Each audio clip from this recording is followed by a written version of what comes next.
Hi. Thank you so much. Okay. You're welcome.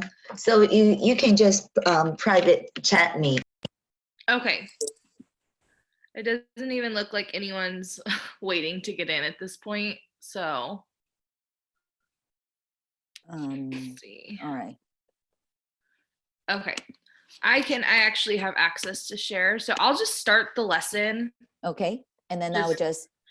Yeah, because if anything, they can just record it and have a lesson to upload. All right. For later. Okay. Okay. All right. So if you want to, you don't have to pay attention, but you can.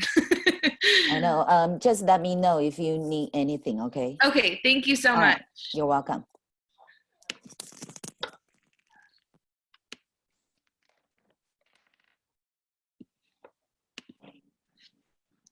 All right, guys, today for 7th grade ELA, we are going to be doing the power of persuasion. And normally this has video links, but we're not gonna do that today, just for the sake of time. Okay, but I do wanna go over the power of persuasion because these are gonna be great for writing in order to persuade. However, you will see that there are different ways in life that people use the power of persuasion. So let's go ahead and see that. Okay, so the first thing, what is persuasion? Persuasion is a means of convincing people to buy a certain product, to believe something or act a certain way, or to agree with a point of view. And this is something that you can absolutely see in TV commercials, on billboards, really any type of advertisement. Okay, so persuasive techniques can be found everywhere in advertising, just as I said. Okay, so those are some examples, the pictures around of different companies that use these different persuasive techniques, but of course there are thousands more that use them. Okay, just some facts. Advertisers spend about $200 billion a year on TV advertising. The average cost for Super Bowl ads is $2.6 million per 30-second spot.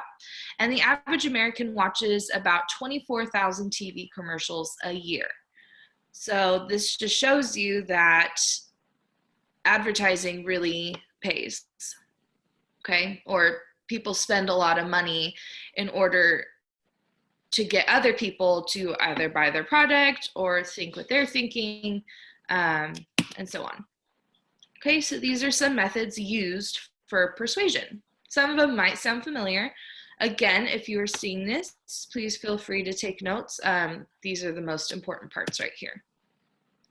Okay, so ethos, the appeal of a speaker's or actor's character or authority. Gives characters and personality to the message, making it easier for audience to trust the product.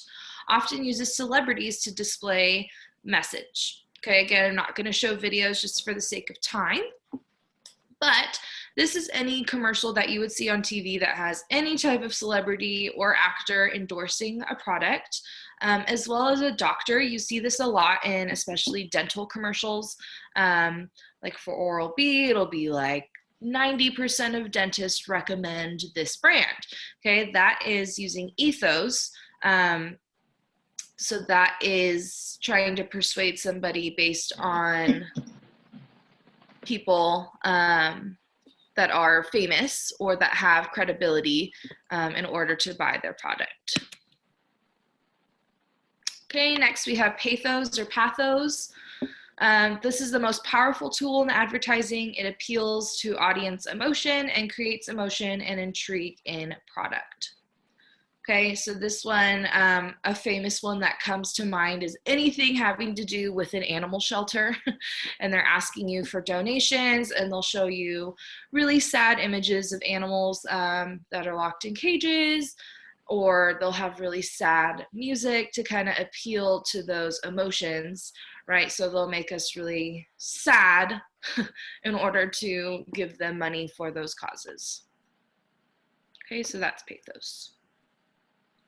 And finally, we have logos. So this is logical appeal marked by facts, figures, and data. hard data on money saved, time saved, higher status, and so on. Paints a concrete picture of product through data and introduces like-minded characters and personalities through testimonials. So anytime you see a commercial or an advertisement that has facts, like 60% of people have experienced weight loss from this product, okay? Anytime you see facts, numbers, figures, charts, anything like that, that's a logo's appeal. It's appealing to logic, okay? So you should buy this because it makes sense. Okay, and then there are some other advertisements. I'll leave this here for a minute. This will be recorded for the future, so if you're just joining us, you will be able to go back. I'm just going to leave it on this page for just a second, so that if you do go back and watch this, you can copy and paste the videos. Okay. So I'll leave it just for a second, just to give time. You may have to enter them manually when you go back and watch them. Okay.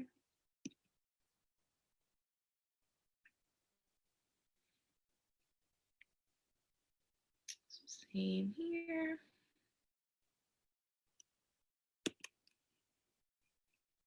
Okay, so a good way to do this is tonight, if you can, to watch at least 1.5 hour show and watch all the commercials.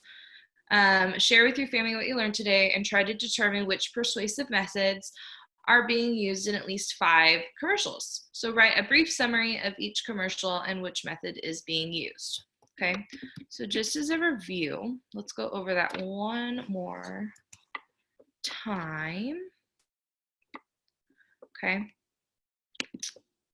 So we have Ethos. Again, this is a celebrity or actor or somebody famous or doctor that is trying to appeal to the speaker's or actor's character or authority. Anytime you see a celebrity endorsing something, again, I mentioned dental commercials, you'll see actual dentists recommending that you should buy that product. Okay, so that's Ethos. Again, Pathos. This is the most powerful tool in advertising. It appeals to audience emotion and creates emotion and intrigue in product. We see this a lot, as I mentioned, in any type of animal charity or shelter that is seeking money or donations. They are appealing to our emotions, and it makes us feel sad to see animals in despair. So they are hoping by that we would be more likely to donate. So that's pathos. Okay, and then finally logos, again, is appealing to logic. Anytime you see numbers, facts, figures, charts, graphs, anything like that, they are trying to get you to see the hard facts and why you should use their product or buy their product, whatever it is. Okay. And then I mentioned if you go home tonight and you watch any commercials, to try and figure out which power of persuasion technique they are using for that. Okay. And then I have one other fun activity for that. If you look here, let me share it.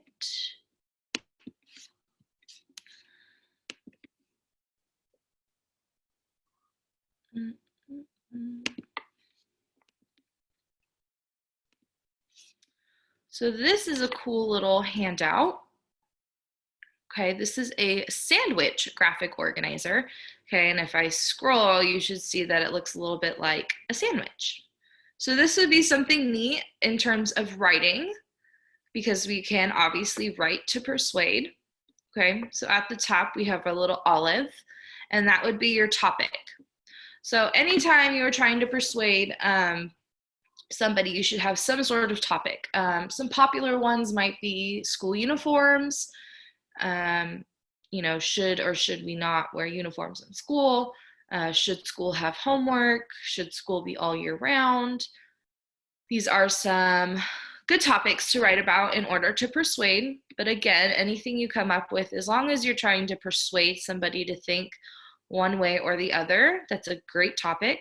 Okay, your claim is going to be your opinion. So for example, school should enforce school uniforms. Okay, that's an opinion, that's a claim. It's an opinion because somebody can have the opposite opinion of that. So some might say that schools should not have school uniforms. Okay, the next piece, if you notice, this is the meat of the sandwich. Okay, that's the most important part of the sandwich and your essay or whatever you're writing. Okay, and that's going to be your evidence. So evidence are facts. They cannot be disproven. Okay, we need evidence, strong evidence, to be able to back up our claim. So these are going to be facts, again, that cannot be disproven. Okay. So for example, going off the school uniform one, some studies have shown that kids feel more comfortable when everyone is dressed the same. I'm not sure if that's an actual fact, but if you read it in a study or you have a reliable source, that would be a great piece of evidence to back up your claim. Okay, a counterclaim is going to be the opposite of what you think, so what others think. So a counterclaim for this, going off my example, would be some people believe that schools should not have uniforms. Okay, and then you would want to go and find evidence that supports that counterclaim as well. Okay, when you are writing an essay, but for the sake of this little handout, that's okay. And then you want to add your ethos, pathos, and logos. So again, you want to find maybe a doctor or a psychologist or somebody that can add to your evidence. You want to then appeal to emotion with the pathos, okay? And then finally, you want to use logos, so those are facts, statistics, okay, any data or numbers you can find to support your claim. And then finally, your concluding statement, okay? So that would be pretty much restating your claim, but also using your evidence to make that sound even stronger, okay? So again, this is a sandwich graphic organizer. You'd start at the top with your topic. Your claim would be your bun. Your evidence is the meat. Your counterclaim would be the veggies. And then we have ethos, pathos, and logos at the bottom. And then finally, your concluding statement. So this is a good way to practice persuasive writing. It's a good outline to any essay.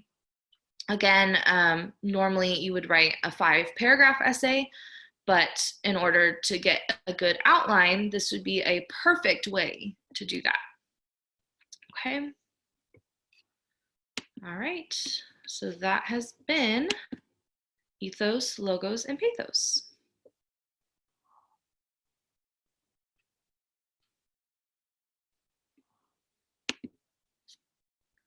Well, that's neat. Okay.